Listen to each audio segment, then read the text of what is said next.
최상병 사건에서 먼저 밝혀야 할 건 최상병을 숨지게 한 무리한 수색 작업은 누구의 책임이냐는 겁니다. JTBC 취재 결과 임성근 당시 해병대 1사단장이 직접 수색 지시를 명령했고 문건에 서명까지 했던 걸로 확인됐습니다. 자신은 권한도 없었고 지시도 내리지 않았다던 임 전 사단장 주장과 정반대 내용입니다. 이어서 김민관 기자의 단독 보도입니다. 최상병 실종 이틀 전인 7월 17일 오전 10시 실종자 수색 작전 통제권은 육군 2작전 사령부로 넘어갔습니다. 임성근 전 해병대 1사단장은 이를 근거로 본인은 수색 작전에 대한 통제 권한이 없었다고 주장해왔습니다.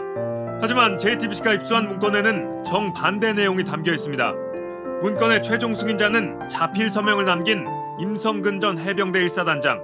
본 문건이 예하 부대에 배포된 시간은 17일 오후 9시 55분으로 확인됐습니다. 임 전 사단장은 문건을 통해 해병 제2신속기동부대에는 실종자 수색을, 최상병이 소속된 포병여단에는 복구작전 시행을 명령했습니다. 이미 12시간 전에 육군으로 작전 통제권이 넘어갔는데도 해병대 사단장이 실종자 수색과 복구작전 시행을 명령한 겁니다. 이 명령 때문에 해병대 병사들은 포구에도 철수하지 못했습니다. 당시 부하 장교들의 대화엔 그때 상황이 적나라하게 드러납니다. 현장 지휘를 맡은 포대장은 포구로 수색 작업이 쉽지 않다고 보고했지만 여단장은 사단장 의사 때문에 당장 철수는 어렵다는 취지로 답합니다. 정식으로 철수시키는 조금 상황이 애매해. 내가 사장님께 몇 번을 건의드렸는데 첫날부터 알잖아. 당연하게 이렇게 해야지. 이게 하루 이틀 갈 거다. 첫날부터. 해병대 수사단은 이 같은 정황을 근거로 임 전 사단장에게 과실치사 혐의를 적용했습니다. 그러나 국방부는 인과관계가 명확하지 않다며 재조사를 통해 혐의 자체를 삭제했습니다. 임 전 사단장은 해당 문건과 관련 JTBC에 군인 신분이기 때문에 답변은 제한된다. 하지만 해당 사안은 상식적이라 문제될 게 없다고 해명했습니다. JTBC 김민관입니다.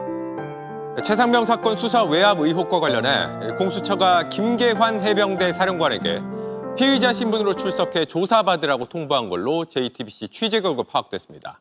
공수처는 의혹의 핵심 인물들을 잇따라 소환하며 수사에 속도를 내고 있습니다. 먼저 박현주 기자의 단독 보도입니다. 김계환 해병대 사령관은 최상병 사건 수사 외압 의혹을 풀어줄 핵심 인물입니다.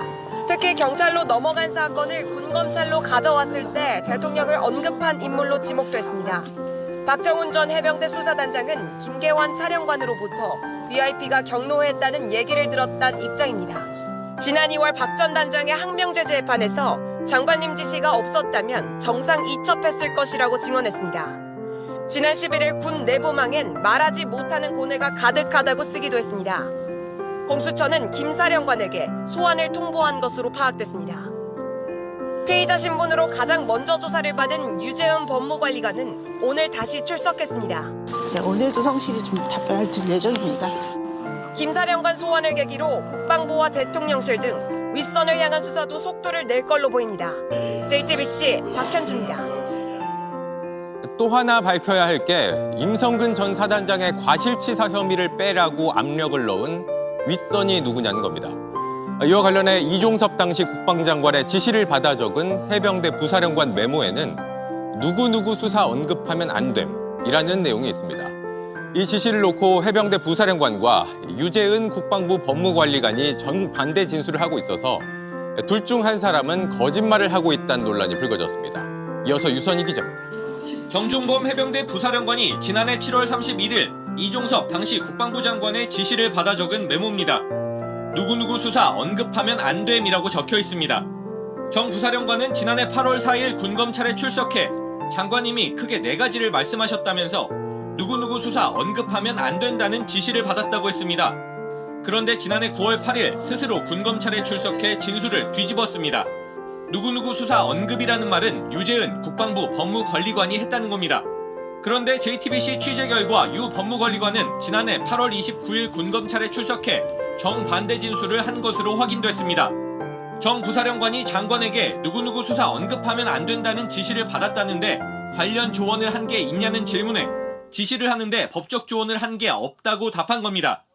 정리하면 정 부사령관은 누구누구 수사 언급하면 안 됨이란 말을 한 사람이 이종섭 장관이라고 했다가 유 법무관리관으로 말을 바꿨고 유 법무관리관은 그런 말을 한 적이 없다고 맞선 겁니다.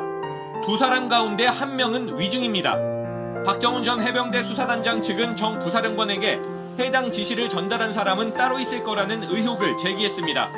국방장관이나 법무관리관이 아닌 제3의 인물이 별도의 장소에서 전달한 것이 아니냐.